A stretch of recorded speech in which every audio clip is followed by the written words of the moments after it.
fate, an hour captured by leaf, gently bear to fall, the details in between, an offering so deep.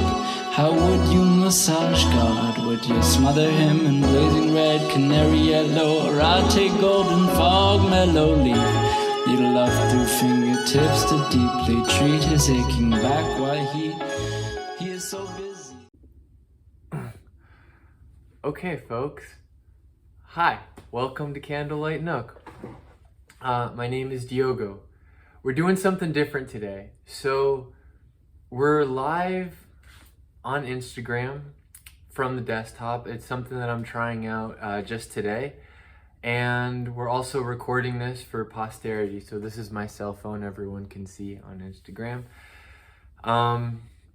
So of course this is going to be available later on Apple Podcasts, Candlelight Nook, and we read every Saturday. So this month's book is Teachings of Queen Kuntī, a great saint whose words can inspire us to be more self-realized, more self-actualized, kinder, just generally more aware. So let's see about the lighting situation. Everyone on Instagram, I'm very sorry. Okay, let me see if I can do something here. How's this? No, that's not better at all. So our studio is very DIY, but I don't care too much about that. I think I should be able to see if anyone's reading. If anyone has any comments, you can leave them over there and we can discuss things. I think it'd be good if it was a little more interactive. Again, if you don't have this book, you can let me know and we will get this book over to you. Wherever you are in the world, the mail still exists in other countries. So let me know and we'll do that. But for now, let's just get right into it. Let's create a nice environment by reciting our invocation prayers. Om Namo Bhagavate Vasudevaya. Om Namo Bhagavate Vasudevaya. Om Namo Bhagavate Vasudevaya. Okay, so we're beginning today with the chapter 1. We're reading Teachings of Queen Kuntī, which is a conversation and a class that was given by His Divine Grace, A.C. Bhaktivedanta Swami Prabhupada, and it was laid down in book format. Last week we read the introduction. That episode is on YouTube and on Apple Podcasts. To give a quick recap, Srila Prabhupada gave a context for who Queen Kuntī is. She is the sister of Vasudeva.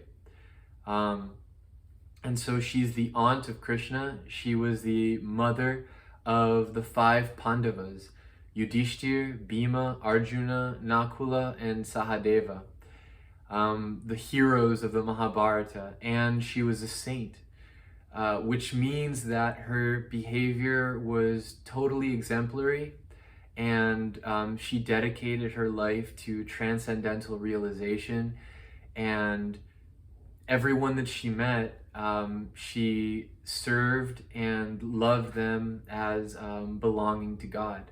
So that's what a saint means. That's what a saint does.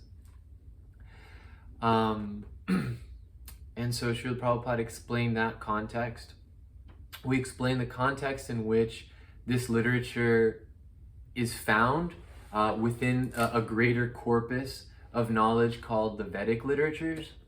And so descriptions of Kuntī are found in 2 books, principally. The Mahabharata, which is it's a story that culminates in a great battle. But this book is generally about the greater history of Vedic India. And her story is also found in the Srimad Bhagavatam, particularly in the very beginning, in the 1st canto. And that's where these prayers come from. So when Krishna is about to leave the battlefield of Kurukshetra, which is, by the way, for history buffs, it's the battle in which the Bhagavad Gita was spoken. So after the battle happens and Krishna is leaving, Queen Kuntī approaches Krishna and she speaks these prayers to him, which we're going to begin right now. And because the Sanskrit is very lovely, I'll begin by reciting that. Kuntī uvacha Namasye purusham tvadyam Ishvaram prakrite param Alakshyam sarvabhutanam Antar bahir avishtitam. Śrīmati Kuntī said. Śrīmati is also, it's a way of saying holy or sacred. So, like when we say Saint Teresa, a Sanskrit way to say that would be Śrīmati. It's very beautiful. Śrīmati Kuntī said, O Krishna, I offer my obeisances unto you because you are the original personality and are unaffected by the qualities of the material world. You are existing both within and without everything, yet you are invisible to all. Srila Prabhupada's comments to this verse go like this. Śrīmati Kuntī Devi was quite aware that Krishna is the original personality of Godhead, although he was playing the part of her nephew. Such an enlightened lady could not commit a mistake by offering obeisances unto her nephew. Therefore, she addressed him as the original Purusha, beyond the material cosmos. Although all living entities are transcendental, they are neither original nor infallible. The living entities are apt to fall down under the clutches of material nature, but the Lord is never like that. In the Vedas, therefore, he is described as the chief among all living entities, Nityo Nityanam, Chetanas Chetananam. So, anam is a suffix that indicates plurality. So when you say nityo, which means eternal, nityo nityanam, it means he is the chief eternal amongst all other eternals. And chetanas, it means consciousness, chetananam. So among all the eternals, he's the chief eternal. And among all the conscious entities, he's the chief conscious entity. So this is how God is described in the Vedic literatures. It's a very beautiful excerpt from a verse. Nityo nityanam, chetanash chetananam. Then again, he is addressed as Ishvara, or the controller. The living entities, or the demigods like Chandra and Surya, are also to some extent Ishvara. But none of them is the supreme Ishvara, or the ultimate controller. Krishna is the Parameshvara, or the super soul. He is both within and without. Although he was present before Śrīmati Kuntī as her nephew, he was also within her and everyone else.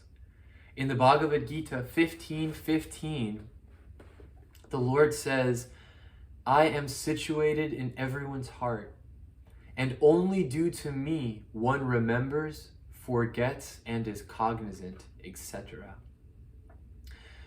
Through all the Vedas I am to be known because I am the compiler of the Vedas and I am the teacher of Vedanta. So we might have discussed last week, Vedas is a corpus of knowledge. It's very big. If you just see this one shelf, that's half of one book.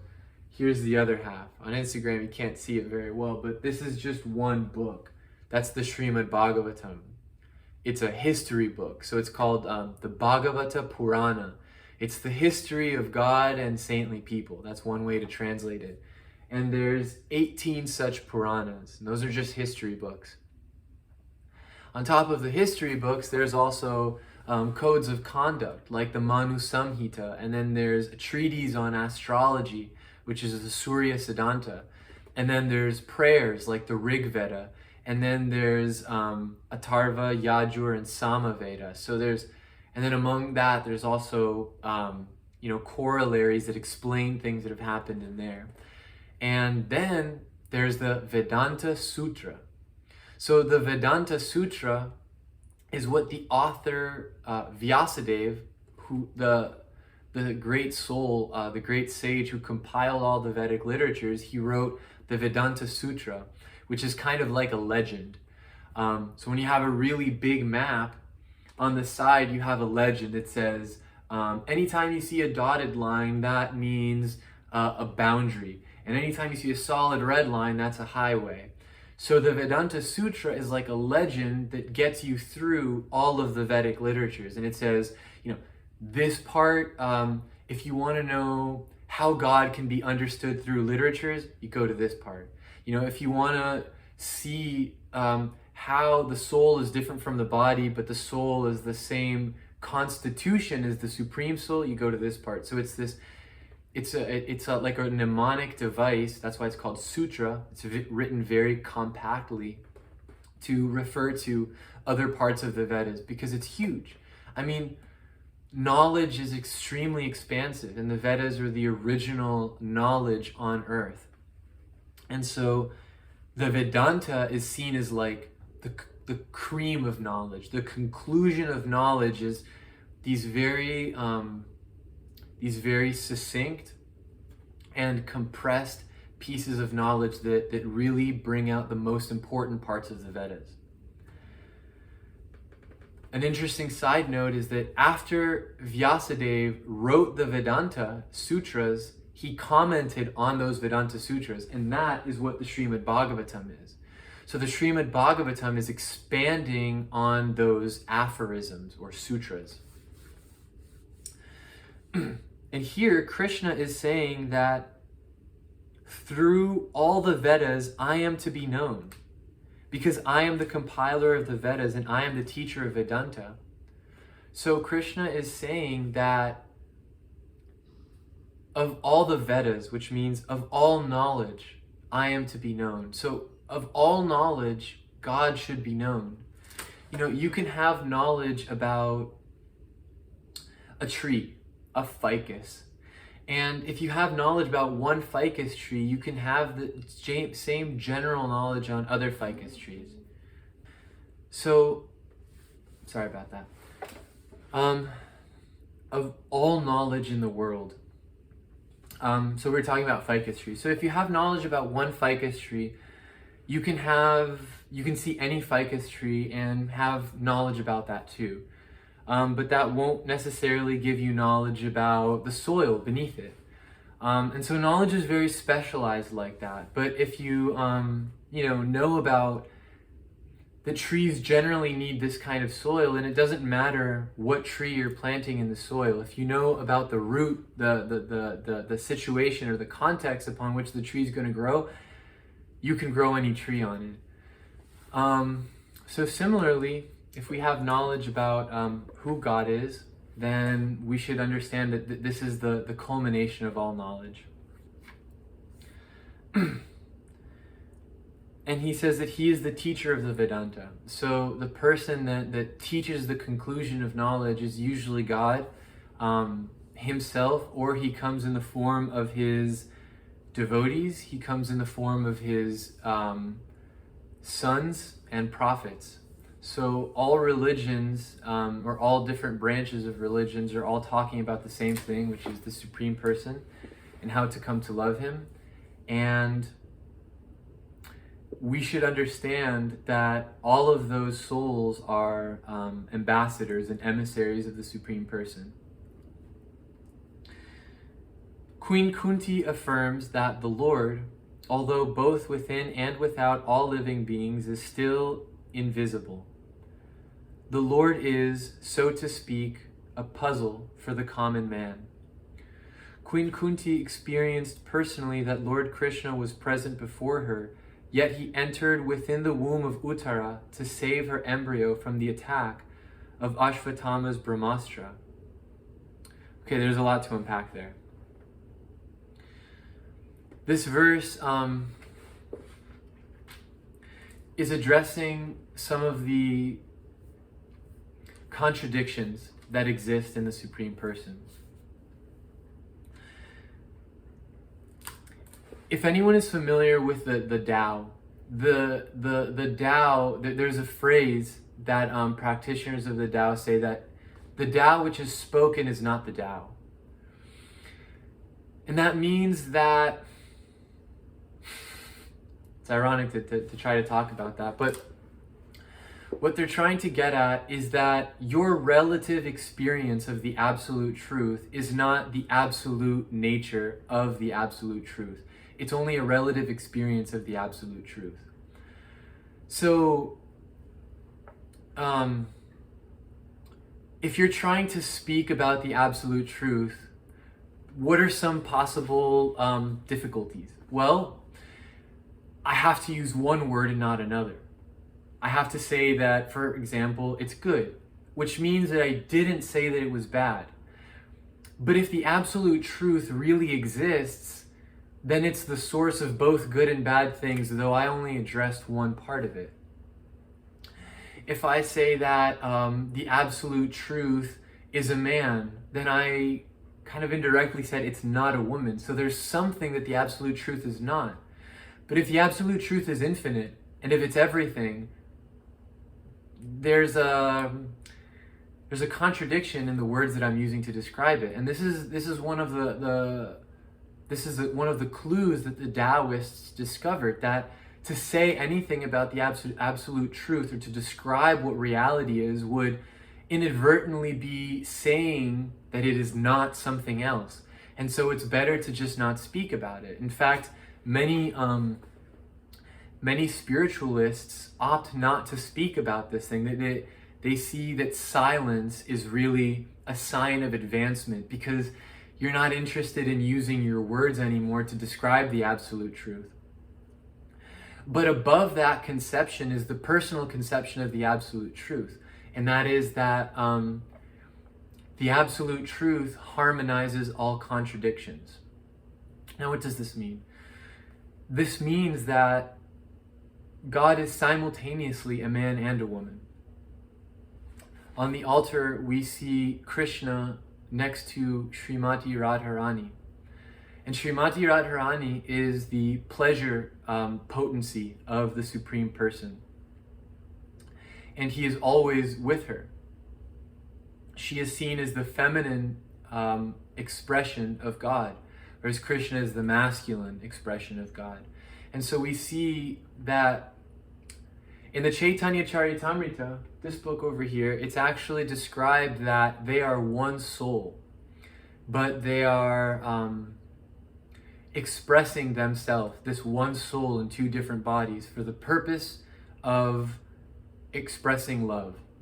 So one soul has now taken two bodies to be able to exchange love with itself. This is a glimpse of what God is, Radha and Krishna. And if we say that, God is, white and not black, but we see an image of Krishna, and Krishna has darkish skin and he's blackish, then we have only to look at the first expansion of God, of Krishna, which is Balaram, who has milky white skin. And in this personal conception, we can start to see how God actually harmonizes all contradictions. So what Kuntī is saying here is you are existing both within and without everything, yet you are invisible to all. So, one way to understand how God expands his energies is through the analogy of the sun. So the sun is in one situation, it's in one location in the universe, but it's spreading its energies throughout existence from that one location. So here, if I turn this light off, you can see this light on my hand, which is sunlight, but that doesn't mean that the sun is exactly here. Similarly, Krishna is situated in one place in his abode in the spiritual world, but he's diffused himself through all of existence via his spiritual energies. But the difference between the sun and Krishna is that Krishna is also simultaneously here, because there's no difference between him and his energies. What the Christians refer to as the Holy Spirit in the Vedic literatures is called Parama Atma. Atma means soul, and Parama means supreme. So the supreme soul is present in every living being. And it's actually what we refer to when we talk about our higher intelligence, or our consciousness, or our higher self. So when we feel like our instincts are pushing us to something, when we feel like we're talking to someone even though we're talking alone, when we feel like we're guided by an invisible hand, when coincidence seems to surround us to put us in a serendipitous moment, or when things are happenstance, this is how the super soul can be perceived in our lives. So the super soul is one of the expansions of Krishna that accompanies the individual soul in the material world. See, in the spiritual world, everyone has a personal relationship with Krishna. But when we leave the spiritual world to come to the material world, we abandon that personal relationship with him to experience existence independently. But we can't have an experience of life independently, because there is nothing that's independent from God. So what he does is he takes on a covert role as the super soul. And this is what Kuntī refers to as, you are invisible to all. So this expansion of super soul is not perceivable through the material senses, but it's Krishna's localized representation within our heart as a super soul accompanying us. So he's antar bahir avastitam. Antar means within, so like inner, and bahir means externally. So God is both within and without. Avastitam, he's situated in these places, but we don't see him. But now if you can understand logically that everything comes from God, then everything that I'm looking at has to be an expansion of this person. And all of these, this dynamic psychic activity that's occurring within me is also an expression of that energy. And these are some of the ways that we can experience God's presence both within and without. Now this is, so Kuntī herself was puzzled about whether Sri Krishna is all-pervasive or localized. In fact, he is both. But he reserves the right of not being exposed to persons who are not surrendered souls. This checking curtain is called the Maya energy of the Supreme Lord, and it controls the limited vision of the rebellious soul. It is explained as follows, and that's the end of verse 1. Next week we read Beyond the Senses, verse 2. Let me see if there are any questions. I don't see any live chats. Okay. Well, I'll speak to something that is interesting. Oftentimes people say, if God is real, can you show me God? But here Prabhupada is saying that God reserves the right to reveal himself to just anyone and everyone. Which is interesting because we all personally have that right too. And if we don't, we fight for it. We fight invasions of privacy from the government because we feel like we should have some autonomy over how much of our sovereignty somebody else has access to. So we naturally rebel against the idea that people are allowed to experience us without our say-so. So this exists in us, which are small examples of God, because it exists in the original person of God.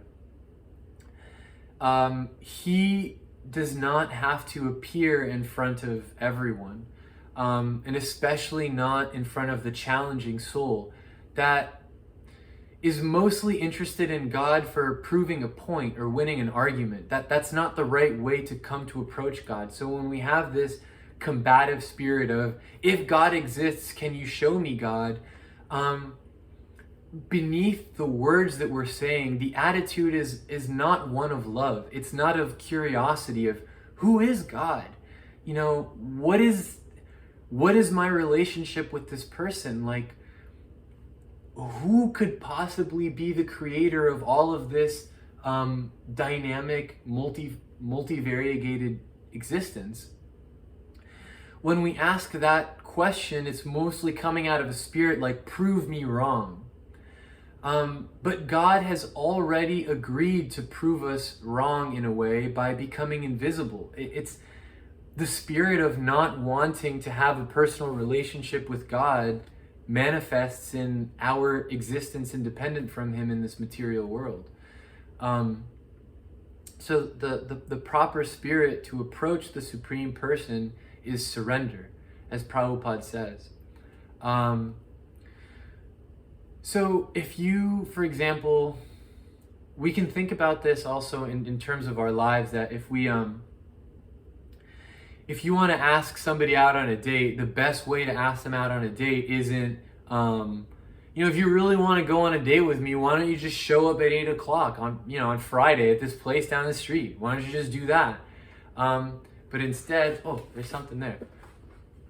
Falafel, hi. Super soul, does that ever include him being also within? Oh, yeah, that's a great question, Falafel. Yeah, I'll answer that in a minute. So the right way that we ask somebody to go out on a date is not combatively. We ask them to go out on a date with us by saying, surrenderingly, would you like to come on a date with me? So if we want to have a relationship with God, we can also say, not like, if you really exist, why don't you show up? We can say, can you please qualify me to spend some time with you? Falafel, that's a really good question. So the question is, you mentioned the super soul being within everyone. Does that include him being also within animals and plants as well? Yes.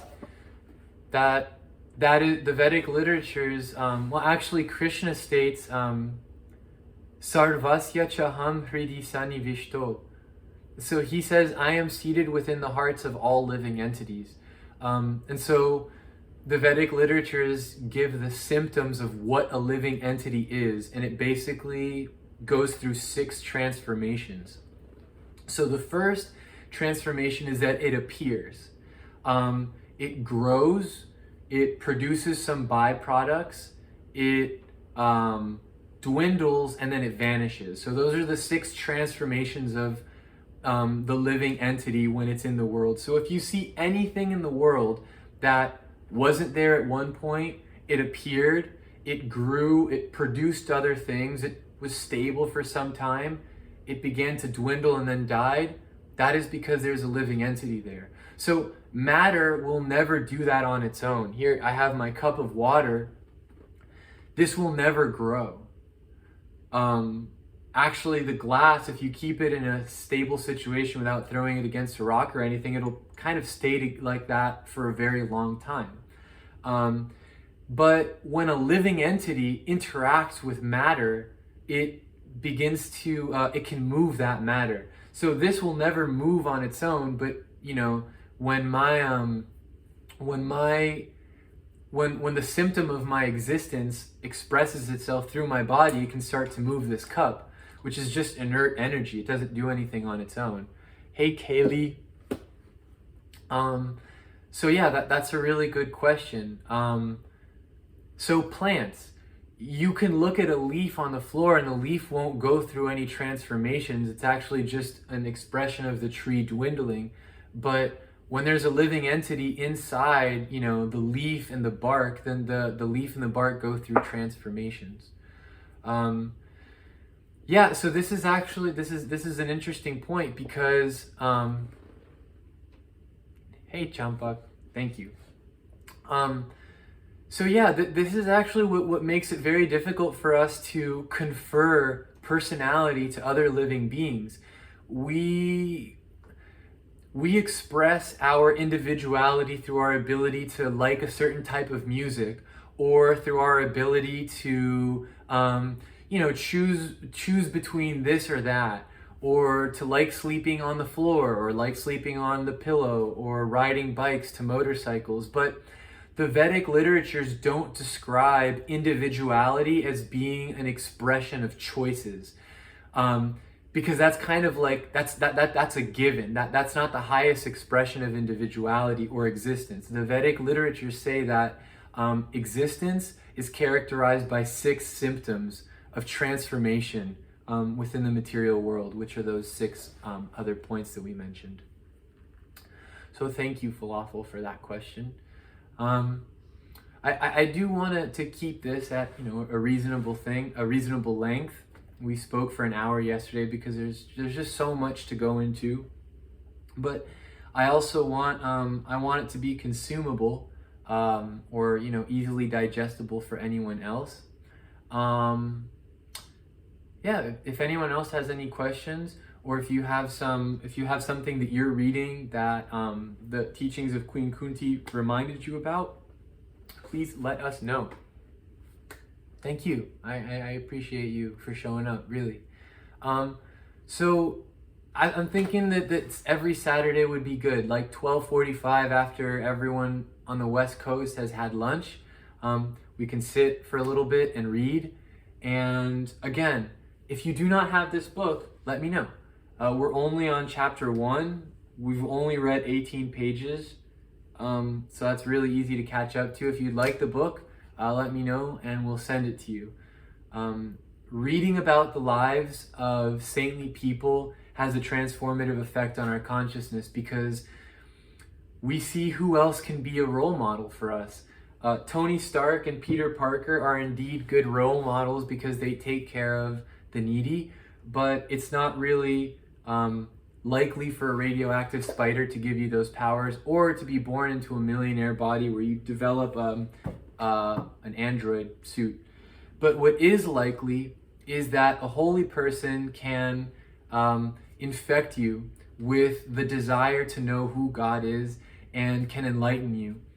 And so that's what saints do. They go around the world and then they canvas and they leave their words in literature for us to read over later, and so that we can become inspired by.